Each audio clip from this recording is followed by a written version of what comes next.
Hi there, and welcome to the podcast Life as a show focused on exploring and unearthing the details of professions and the people behind them. I'm your host, Christopher Schoenwald. High school. What thoughts come to mind? What were you doing then? What were you thinking about?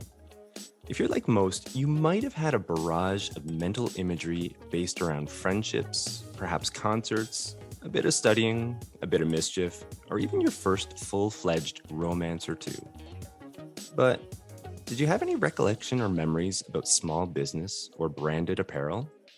No? Well, how about e-commerce or initiatives aimed at supporting youth and mental health? That ring a bell? No? I can't say that any of that last bit springs to mind for me at least. Well, on today's show, our guest is someone who is currently immersed in most of what the typical high school experience is all about. That's because he is a high school student. And what makes his story different, however, is that he also has one foot firmly entrenched in the world of business and entrepreneurship, as you'll soon hear all about. Gabe Rossitter is an 18-year-old student entrepreneur who is currently the small business owner of a company called Belong, a branded apparel e-commerce-based business that supports youth and mental health. Through his entrepreneurial venture, Gabe has appeared in multiple newspapers, magazines, and radio interviews. Add podcasts after this. Aside from his business, Gabe is a leader amongst his school peers, as he is the student senator and student trustee for the Blue Water District School Board of Owen Sound, Ontario, Canada. And Gabe is currently finishing his grade 12 year at Owen Sound District Secondary School and will be headed off to university to study business administration this coming fall. As extroverts go, Gabe fits nicely into this category, as he's known for his positive attitude and interpersonal skills, which have surely contributed to his early success in life. And through the running of his business, in concert with his passion of supporting others, he's been undoubtedly laying down a pathway of inspiration for those around him to follow, including both young and old. His ethos and strong adherence to the belief that one can accomplish anything in life if proper attention and effort has been put forth is a mantra that has served him well. Gabe, I'd like to extend a hearty welcome to the show. For having me, Chris. That was a very humbling intro. No, I'm really excited to get into this today. I mean, your story is quite compelling for so many different reasons. So yeah, why don't we get right into it? Sounds amazing. Okay. All right. Well, the first segment is something called Coloring Wikipedia. And as my listeners might know, this is a segment where I just read off a definition of the actual profession. I like doing this for a couple of reasons. One, it brings everyone up to speed on, what you are doing, what you're involved with. But then also, too, I think it's great for the guest as far as offering a jumping off point. Sometimes there's things that aren't included in these definitions, but are very much part of, what that person does. So I've got you down here for entrepreneur, of course, and let me just read that off for you. Perfect. Okay. Entrepreneur. An entrepreneur is an individual who creates a new business, bearing most of the risks and enjoying most of the rewards. The process of setting up a business is known as entrepreneurship. The entrepreneur is commonly seen as an innovator, a source of new ideas, goods, services, and businesses or procedures. All right, there it is, Gabe.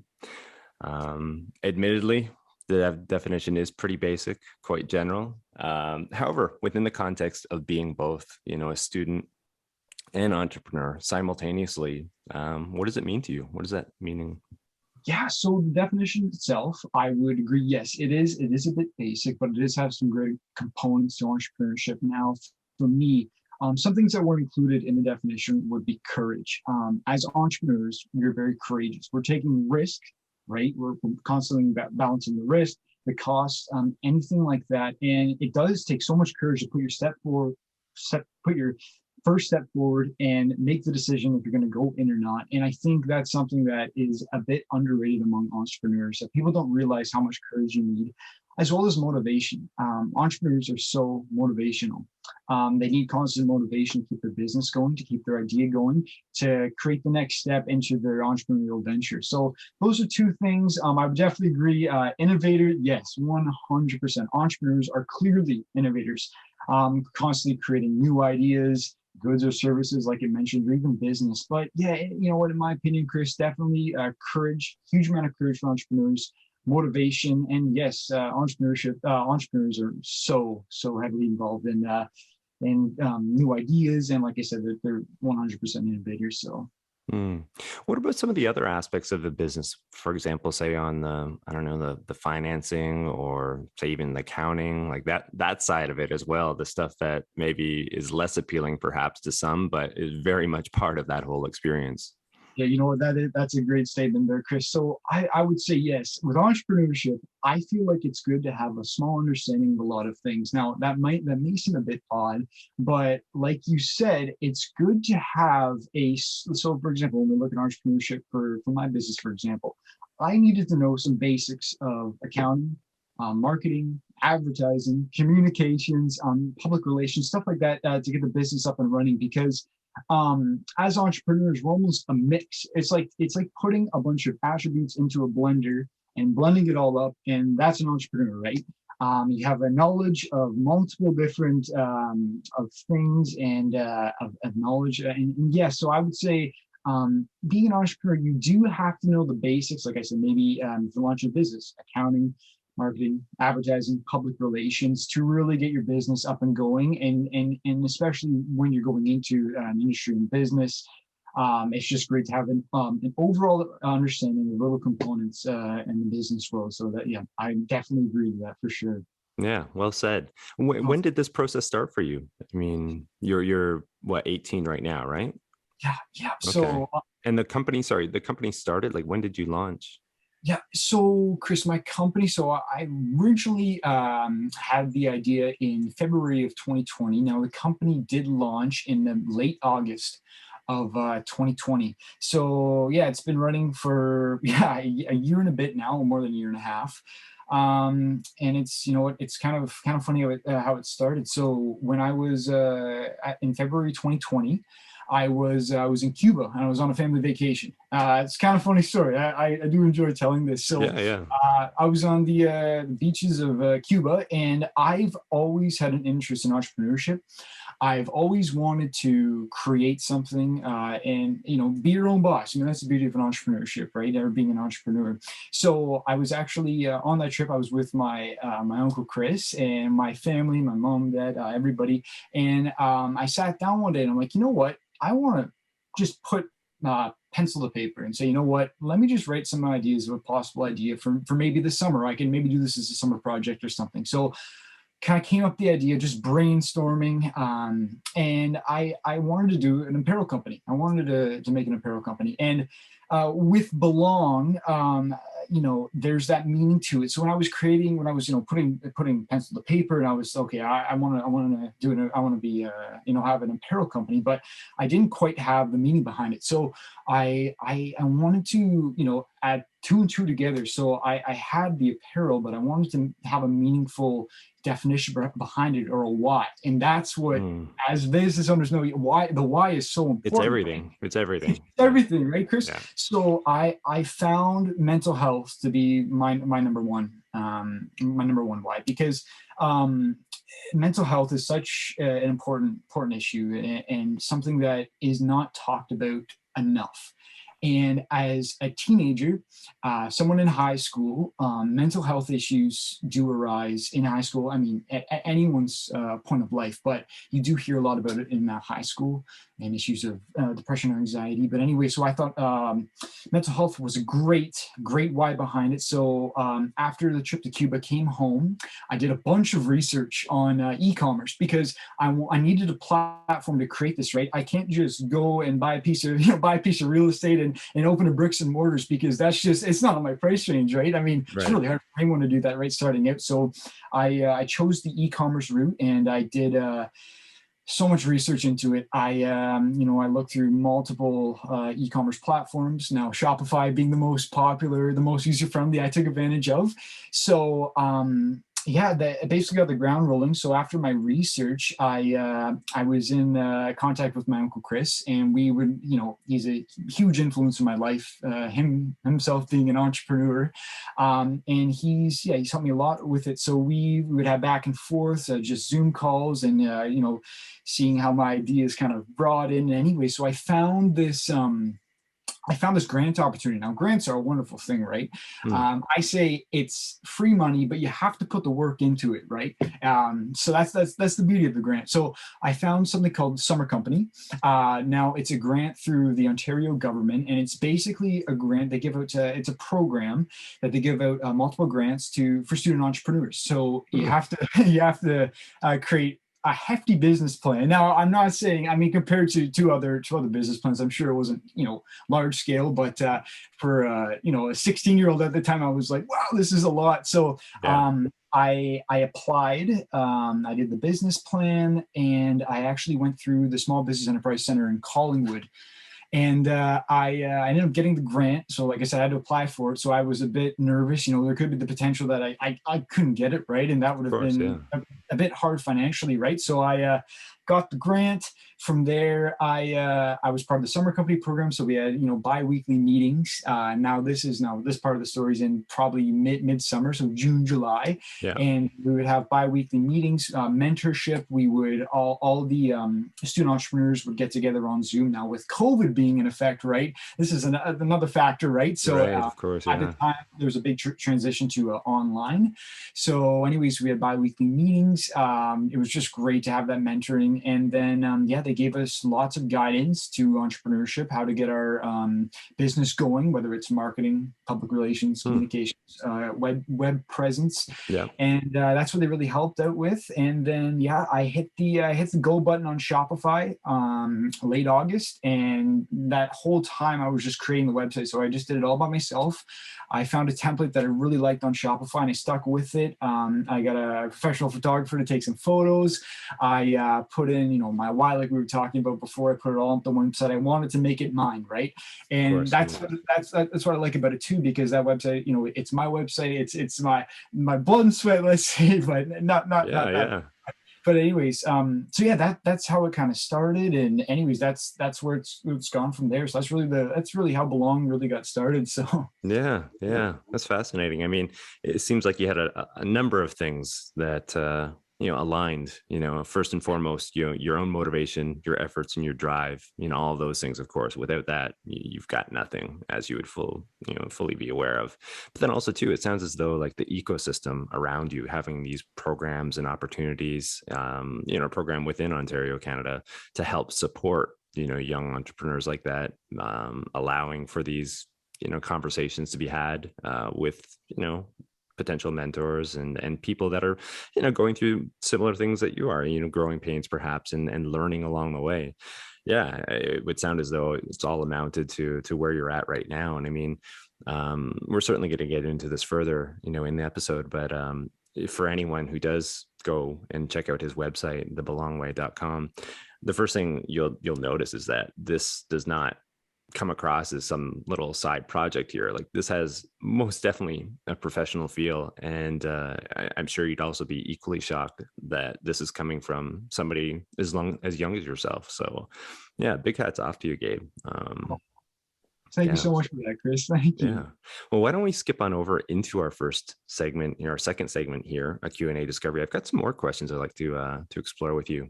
Awesome. As far as the business, you kind of explained a little bit about it there, but could you dive in a little bit more about Belong, as far as its model and its mission? You did speak to these points a little bit, but maybe you could expand on that.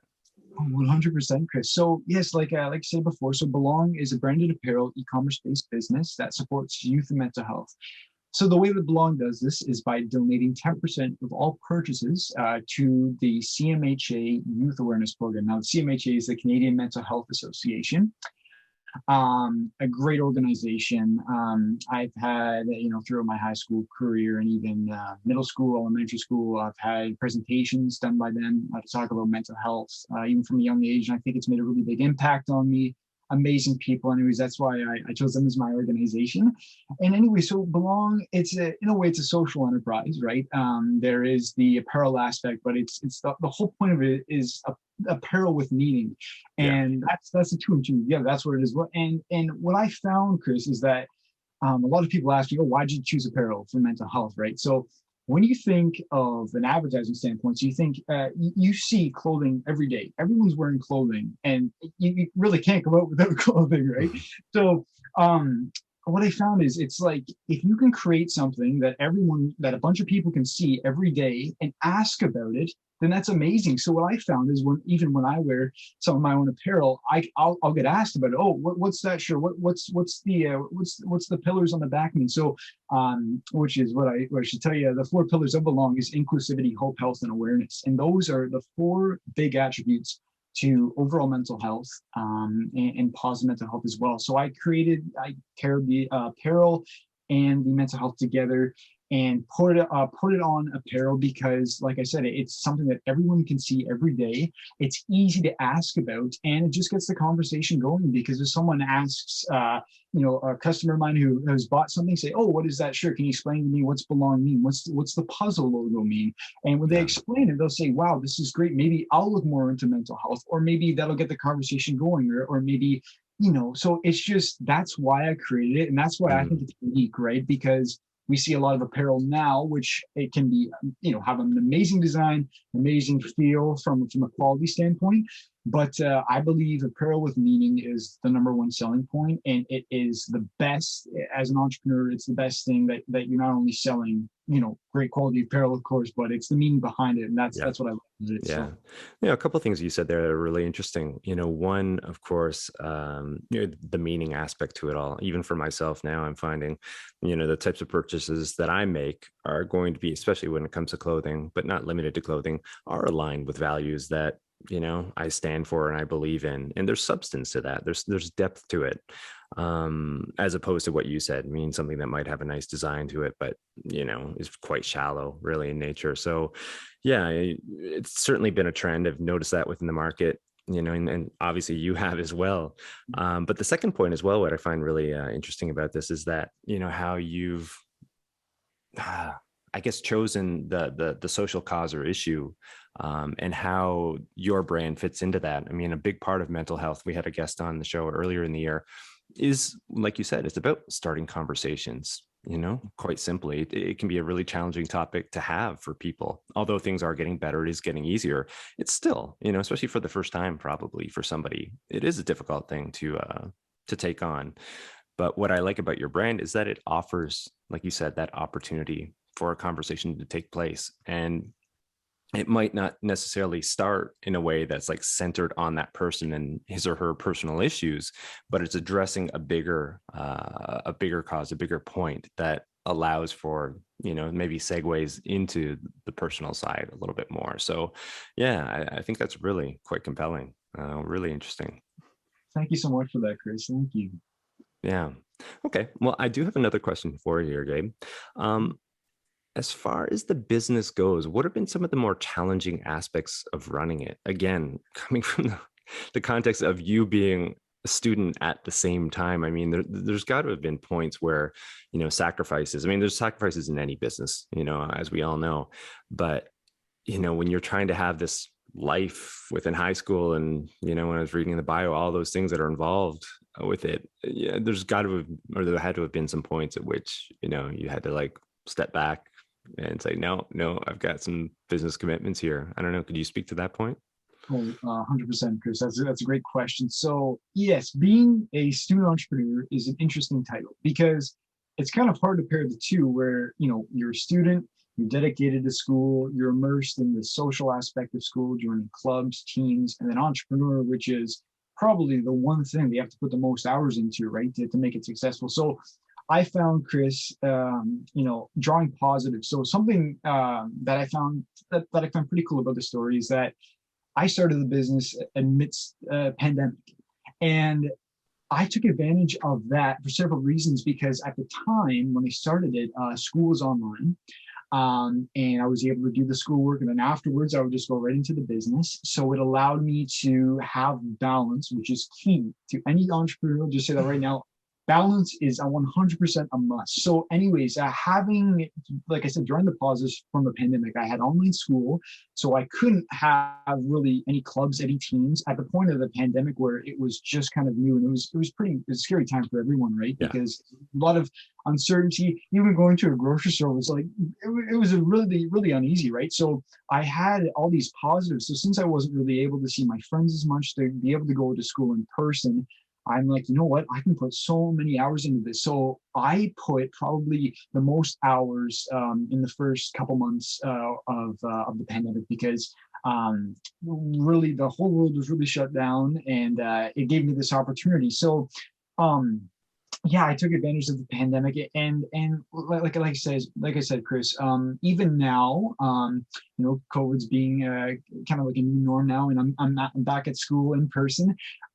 It comes back to balance, and since I'm also the student trustee for my board and student senator, that's another job in itself too. But it's all about time management. And I think that's a really large aspect to entrepreneurs as well, or even anyone in life, anyone out there. Time management is huge. So I really try to balance out my day, prioritize items, and even I had this awesome app called Todoist. I would put in, daily tasks I wanted to complete, and it really helps. So the reason why I'm still able to do this is all because, like I said, my motivation, my time management, just my balance, because I love doing it. And as entrepreneurs, know they do it because they love it. Like, I would not have started Belong if I didn't love it, and if I didn't love the meaning behind it. Because I feel like when I'm selling Belong, I'm selling myself. And as entrepreneurs, that's what sometimes people don't think, right? As an entrepreneur, you're not just selling a good or service or a product. You're selling yourself, because that's why people buy it, and that's why it's amazing, right? So I would say, Chris, like I said, balance has kept me sane. Motivation has kept me running, and yeah, that's how I'm still able to run it. So Yeah, no, well said. I mean, it really strikes me as well, the fact that, what you're explaining right now, if somebody was just listening right now and had missed the intro here, I don't think anyone would necessarily be thinking that, this is somebody who is a student entrepreneur right now. The way you're sounding is as though you've been at it for years. I mean, there's a lot of wisdom in what you've been saying. So yeah, hats off to you. I mean, I think that unto itself is probably playing a large role in a lot of this early success that you've been experiencing. So returning to the question though, I'd like to take it the other direction. As far as, you mentioned some of the things that maybe, you might miss out on a little bit, but this being balanced out by just the love and passion that you have for it. What else do you think are things that maybe some of your peers might be missing out on by not doing something like you're doing at the moment? Yeah, that's a great question, Chris. So I think for me, this has been the biggest learning curve in my life. I've having a business is just, you're teaching yourself constantly, you're learning constantly, you're getting such a great understanding of multiple industries, multiple aspects of business, and I found like it's just been one of the most beneficial experiences and wealth of education and knowledge that I've ever gotten. So I think some students may miss out on this opportunity of being able to run your own business and to learn simultaneously, because that's what I love about it, and it has made me such a better candidate or prospect for future jobs or in business, because I feel like I've gotten a broad knowledge now at a young age. And it's also taught me too, career wise, it's like I know what I'm interested in now, right? For example, through Belong, I realized, I'm a bit of a sales guy. I'm not gonna lie. I feel like through my personality, I've really come a long way, communications wise. I mean, I've always been an outgoing person, but this is great experience in itself, being on a podcast, is able to showcase yourself and your business. But communication has been so important. I've learned so much about marketing, finances, even taxes more than ever too. And it's just the whole component of just being an entrepreneur, learning constantly, getting knowledge outside of school. Now, personally, I love school. I think it has a high value, but there's certain things in life where it's not always going to school, right? Let's call it out of the textbook, Yeah. genuinely speaking, right? So this has given me out of the textbook type material and stuff to learn, and that's what's so beneficial. And it's seriously, no matter what industry you're going into, even if it's in business, if you want to start up, a cookie shop or something, it's going to give you an amazing view on multiple aspects of business. It's gonna amplify your creativity, which I found too, because being an entrepreneur is very creative as well. And overall, I just say, if you have an idea, just go with it. And being an entrepreneur or even a student entrepreneur, there's the gains outweigh the risk 1,000 times. So Yeah. that's what I Yeah. say.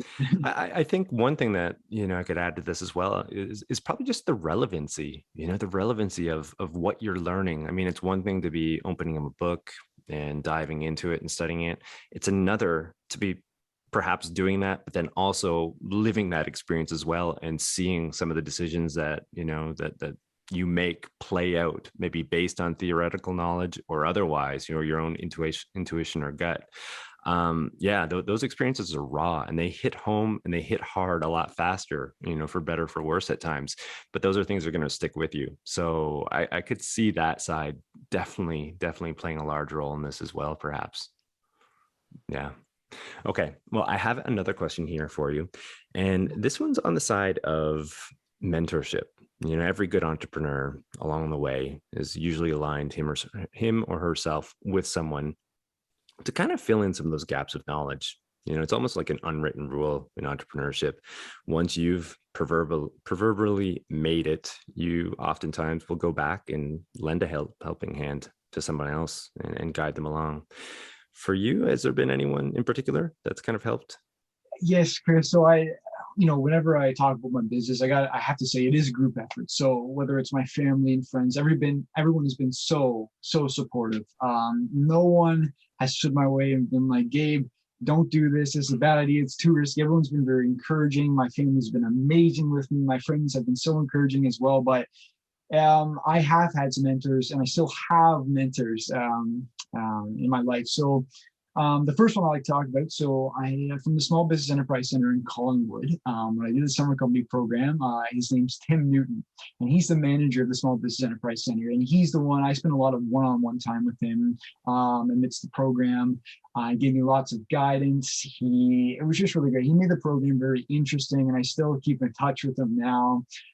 He's a great guy, just a wealth of knowledge, right? So he's been great. He was really what made the program stand out for me. He's just an overall awesome guy. And the second one I want to talk about is, funnily enough, my Uncle Chris. So my Uncle Chris has been just an amazing mentor. I've always had such a great relationship with my Uncle Chris. I've always looked up to him. With what he's done with Brand Boulevard. I was born in 2004. He launched Brand Boulevard in 2007. I was there at some of his early, conventions and his meetings, and I was seeing what he was doing, and it's always interesting, right? And he's just such a great guy, and he's been just so amazing with me. He's given me his tools to success. He's really the guy who's helped propel this business with me, and it's just having that relationship with him's been bar none, right? So as when I started the business, we would have the bi-weekly meetings, and he would check in with me, and we would talk about things, and he would help give me deadlines, and he kept me on track. But it was just so awesome, right? Because he gave me motivation for the business, which I needed, right? Because when you have a mentor and you have the weekly meetings, it's like you can, kind of write down your ideas and say, okay, next time we meet, we're going to work on this. But he's just been great. He's given me so many resources, connections. He's been there for me. He's been just so encouraging. He's been amazing. So I can't speak highly enough about my Uncle Chris. And I said, this business has been a group effort, and it's bar none, just family, friends, like some Uncle Chris, Tim Newton. Just shout out to them. They sound like as though they're textbook examples of filling that role of mentor. And also too, really quickly, I'd like to add for reference for some of the listeners of the show, not too long ago, I had a company president on, Sean Lichtenberger, who is also the co-founder with Gabe's uncle, Chris Sinclair of brandboulevard.ca. So if you have a second, you can go back and listen to that episode to learn more about their business. But this is showing a different side as well to both of them, as far as, the influence and reach, and, what they've done, and how they're helping you out as far as running this, wildly successful company. So yeah. All right. Well, let's shift on over into a new segment here, Gabe. We're into a water cooler story segment. And basically, as my guests will know, it's just a segment where I indulge or ask guests to indulge listeners with a story relating to their profession. So yeah, take it away. Oh, thank you, Chris. So, yeah, I was thinking a lot about this story and thinking, what I could use for my water cooler story. And I think one comes to mind for sure. And this goes back all the way, starting the business. And anyway, so back in, like I said, started the business, the idea of it back in February 2020. I was very excited. I was nervous. I had all these emotions going on. I would constantly be like, oh my goodness, like, is this going to be too much financially? Am I going to be okay? Can I balance school? Can I do all this? And a lot of it too was, and it comes to hitting the go button on Shopify. So this is where the story kind of takes place. This was the moment where it's kind of like, okay, I hit the go button.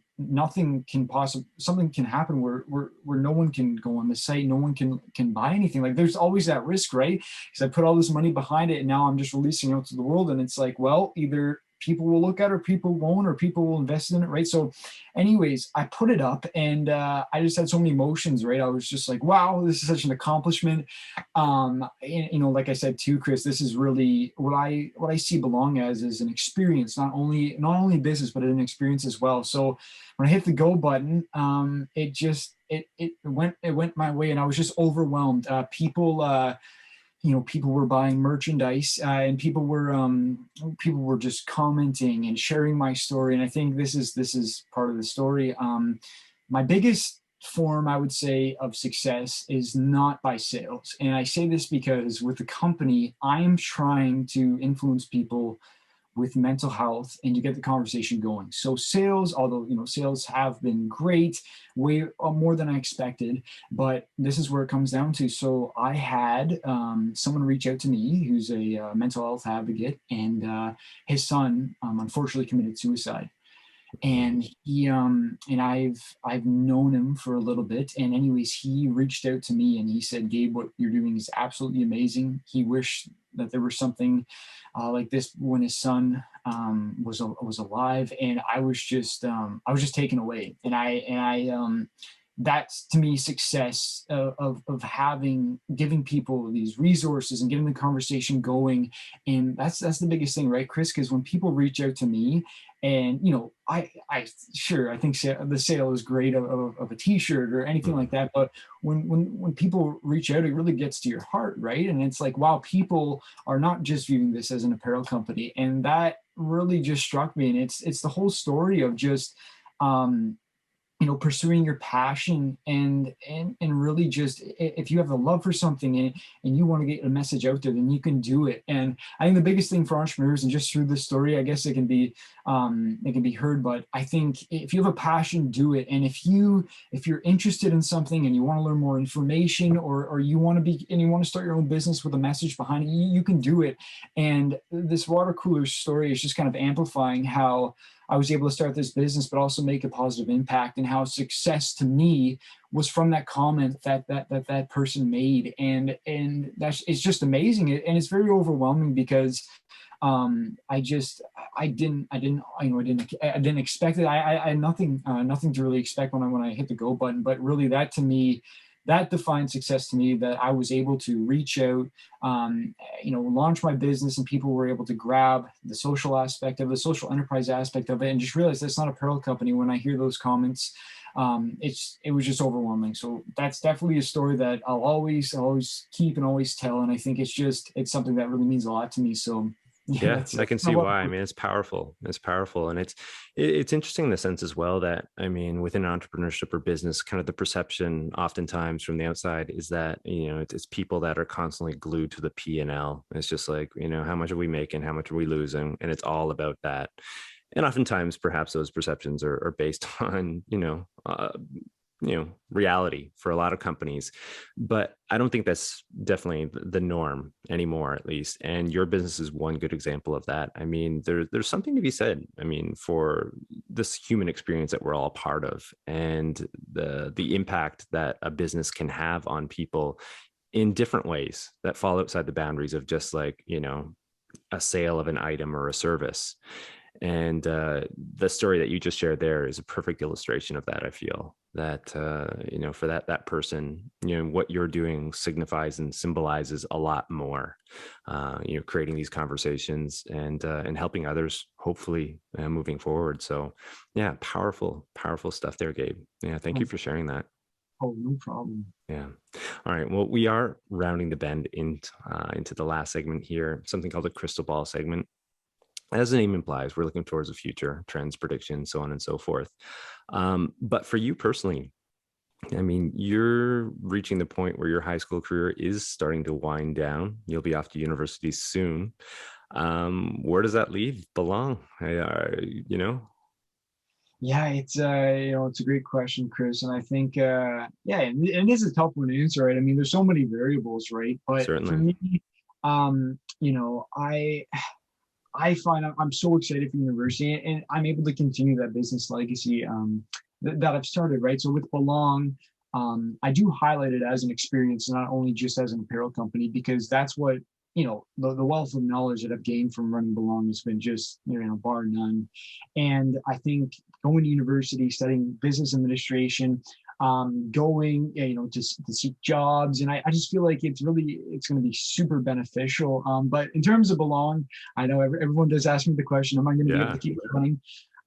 So I'm not 100% sure yet. And there's a lot of things that, that can take an effect. So since Belong is an e-commerce based business, I can run anywhere I like, anywhere in the world, as long as I have my computer, right? Yep. So I think I could keep it running. I just love it, and it's been just a great experience. So I mean, having that with going to university, it can be tough too, right? Because as I've kind of known while doing a high school and running the business, it is kind of tough at times, and it does take a lot of time out of your day, and it just depends. So I would say not 100% sure yet on where Belong's going to go, but as just to kind of summarize, just Belong's been an absolutely bar none learning experience, and it's very promptly maybe want to take business administration university. So I'm so excited to pursue that. I'm excited to get into the business industry. I'm excited to share my story. I'm excited to learn more. And I think, yeah, that's and I love this segment. I think it's just great that to see a bit into the future. And yeah, so really it's just going to be an unknown yet for Belong, but I'll try to keep it running as long as possible. So Yeah, well, we hope so. I hope so. One other quick question here, within the context of looking towards the future, being immersed within this world of, social awareness campaigns and social enterprise, are there any trends that consumers, I don't know, might be seeing coming their way down the tracks? yeah, so Chris, what I've noticed in a lot of the apparel-based industry. So one thing, so there's basically two major items that I've noticed. So number one, we're seeing a lot of new apparel coming out with the social enterprise or with meaning behind it. And I think that probably has happened before, but we're seeing it now than ever, because that's a big selling point, right? And that's what consumers look for, is they want to see what differentiates one company between the next, right?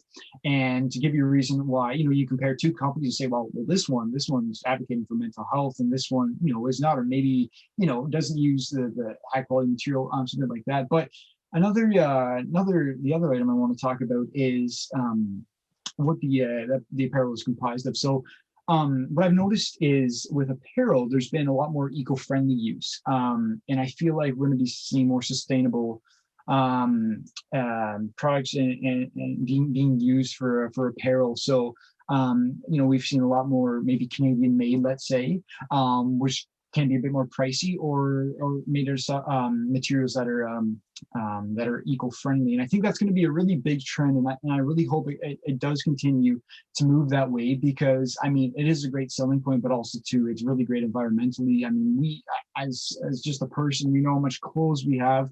We know, how we can outgrow them, how we can just throw them away because we don't like them, right? So I think it's great to have an eco-friendly aspect, and that's where I really think it's going. We're going to see the continuation of the change from just a standard apparel company with a nice logo to there's going to be more social change. There's going to be clothing that has the meaning and the eco-friendly material and that companies are going to be using is definitely going to be amplified in the next coming years as we know the situation with climate change. So that's what I would say.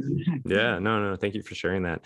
When you were explaining that, one of the companies that comes to mind for me would be Patagonia. I mean, they seem to have been leaders within that area. I mean, they have programs like if you've had clothing even upwards of 5-10 years that within their product line, and for example the zipper's broken on it, you can send it into their factory, they'll fix it up for you, ship it back out to you.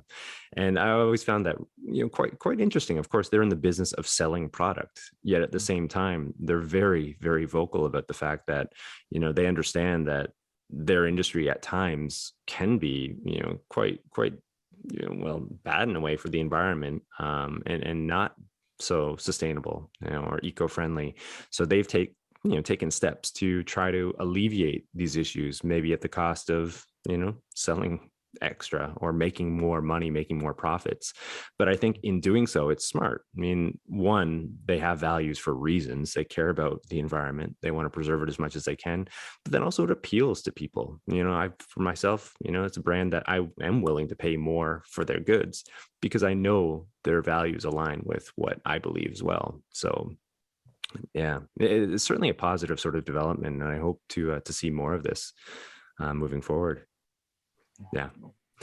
All right. Well, I think we are drawing to a close here, Gabe. But I must say, I mean, it's been an absolute pleasure. I really, really enjoyed speaking with you. And I've already said this once, but what struck me in this conversation is that a lot of the ideas that you've communicated today, again, if somebody is just tuning in here, they would have no idea this is coming from somebody who's 18, who started the company when they're 16.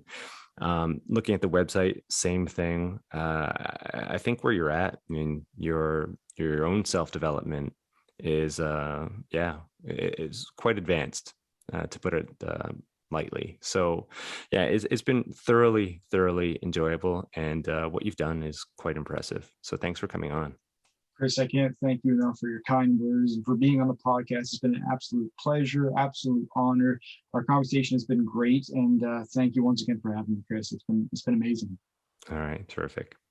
For those interested in learning more about Gabe and his company, Belong, you can find and connect with them through the website, thebelongway.com, or socially, Instagram, Twitter, Facebook, at The Belong Way.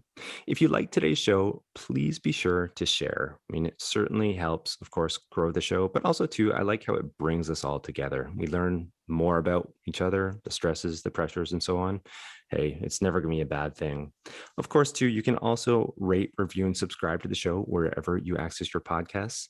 And also to be sure to head on over to YouTube. We just launched a channel there where you can get full video conversations of these talks. If you do go over there, please hit the subscribe button. It helps more than you can know. And finally, don't forget to join us on the next episode of Life as where we'll continue to explore and unearth the details of professions and the people behind them. I'm your host, Christopher Schoenwald. Until next time, stay curious about life and living.